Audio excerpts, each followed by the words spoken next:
just not be the same if you hadn't ordered that. So. And you got your traditional breakfast also of eggs, the savory eggs, potatoes, and toast. Yes. Well, yes, today is my final day at the Press-Gazette after almost 4 years. Those 4 years just flew by. Oh my God. So amazing. Please, everybody, begin to share your favorite Shelby stories, both the Daily Dose and not Daily Dose related, on this piece. On this video, please let's send her out with some warm wishes and some fond memories. Yeah, I just feel like one of the reasons why I did stay for several years here is because I got to do so many random fun things. Like, you know, they always say, get a job where every day is different. That's exactly what this job was. I mean, between writing about pretty much anything I wanted to, as far as a weekly column for several years there, our show, I mean... The Daily Dose, I mean, I got to become like best friends with the Penguin. That was really cool. She pooped during our show one time. So that was an all-time high, I think. Right there, meeting the Penguin and then having the Penguin show affection for us. What are some of your other favorite moments of, I guess, just being in the office or doing the show together? Well, I think one of my favorites will always have to be the Zip and Pippin ride. Oh my gosh, that was so much fun. I don't know if you, the viewers, could actually see much of what was going on because of the resolution of the camera, but it was a blast. You know, kind of doing stuff like that, or hanging out at Bay Beach and doing some rides there. People would be like, so where did you go for your lunch break or something? It's like, oh, I rode a roller coaster. That's what I do on my lunch break. It's a wonderful day. It's a good day of work where you can be like, what did you do? I rode a roller coaster. Well, and you know, another one of my favorite moments from the show is sort of like these candid things that we catch, which is wonderful.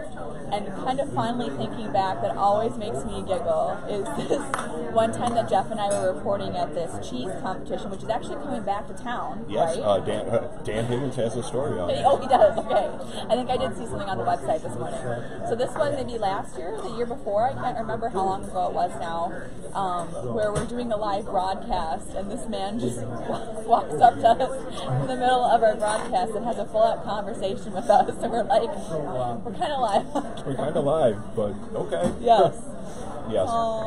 There's so many fond memories. I enjoyed our early shows as we were getting our footing and doing the buying it, not buying it, or you know, our little whiteboards in the early days. The guest hosts of Nate Feltz and Carly and Robert Zizzo. Yes, thank you to everybody who guest hosted for us, because sometimes, you know, we have things that come up in our schedules for work that we just can't be there, both of us, so that was really great. I'm just also thinking about the word flubs and things that happened. I remember there was this one time where we were sitting in Liberty Cafe, R.I.P., and I just remember talking about something and looking out the window and seeing somebody push over this porta potty that was at a construction site. I'm like, I couldn't help but say it. I'm like, there's someone tipping over a porta potty over there. That's another one. I enjoyed our random surprise guest appearances, like when we were at the attic the one time talking about one of your crime stories, and the police chief walked in, and we were like talking about him, and we're like, oh, and here is Police Chief Anderson, and he sat down and talked with us. Well, that was another one of my favorite things with my job. I mean, I started out as a consumer advocate reporter here, but that role kind of transitioned numerous times, and most recently and most consistently with crime and court reporting, and it's just been really cool to be in contact with law enforcement all the time and learning things from them. So thank you to everybody at all of the departments across the area for being very welcoming to me and answering all my questions. I mean, that's just so cool that you have that contact that you can call up and just be like, hey, what's going on, right? Definitely so, very much so, you know, and building those relationships and that rapport. Yes. It's good. I'm trying to think of like what my all-time favorite story was, because I've had people ask that of me, and it's like, oh my gosh, there are some stories that I spent so much time on now that when I look back on, I'm like, oh my god, I wrote that. Does that happen to you too? Periodically, yeah. Some of them always stick out, the experiences that you have and sort of the, very unique things that you get to cover. Right.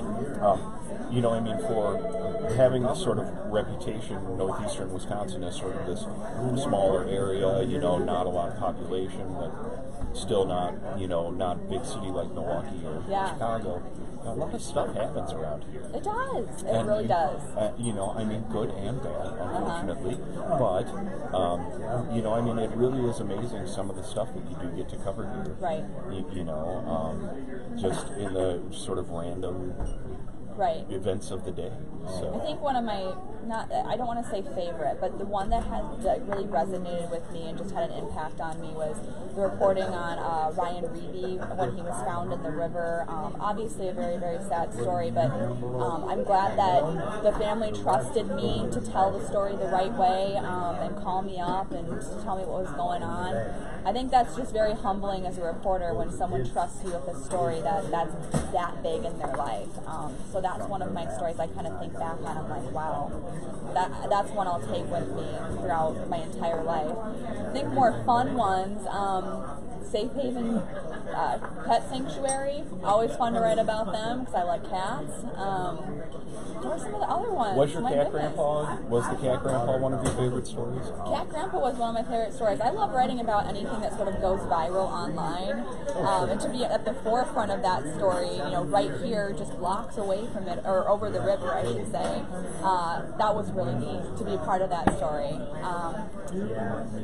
Also, it was just meeting amazing people, like people who have turned their lives around and are now helping other people. That was really cool. I always loved writing stories like that. Or for instance, one of my most recent stories, I feel like was one of my favorites, was this fourth or fifth grade student who he's one-handed and he's learning how to play the recorder along with his classmates, and they had this special device made out of a 3D printer for him. I'm just like, oh my gosh, this just really goes to show that anyone can do anything if they want to, right? Yeah. So, inspiring people. I'm gonna cry. I do think we will have one other lingering impact throughout the Green Bay area as the Daily Dose. Yeah. And that is the Mevo. The Mevo. Yes. I have seen now at least 2, if not 3 different organizations and people with Mevos now.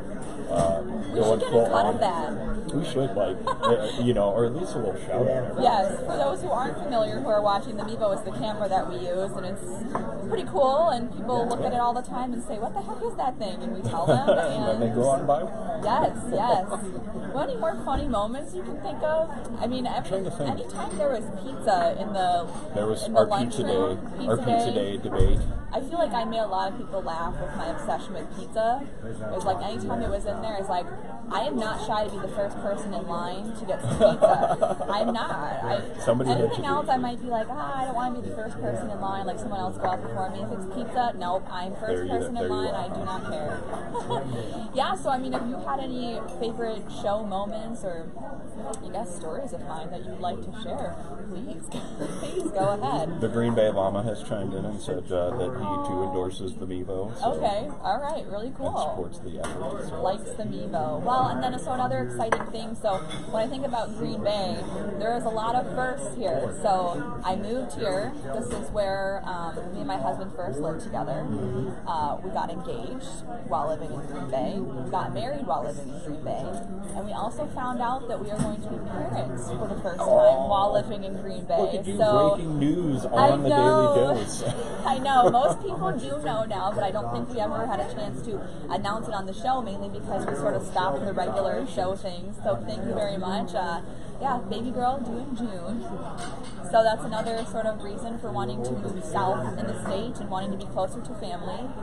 So we'll see what's next. I know a lot of people have said, what are you going to do? I'm like, gosh, I don't really know. It's my husband's job that got us down there, right? So I'm kind of thinking I want to stay in writing. If I'm not writing, I just don't feel like I'm being fulfilled, I definitely hope you continue to write. I always wanted to be a novelist, and in doing the crimes and courts and stuff, I would love to write crime fiction. That'd be really cool. Mysteries, love a good mystery. True crime bestseller, Shelby Williams. Hey, I would love that. I would absolutely love that. or just, you know, some sort of communications role, because I love talking. I love to talk. If you hadn't heard. Are you applying for a job Hey, now? Like, just share this and see who will be I'm like, fluent in Microsoft Word. yes, my resume.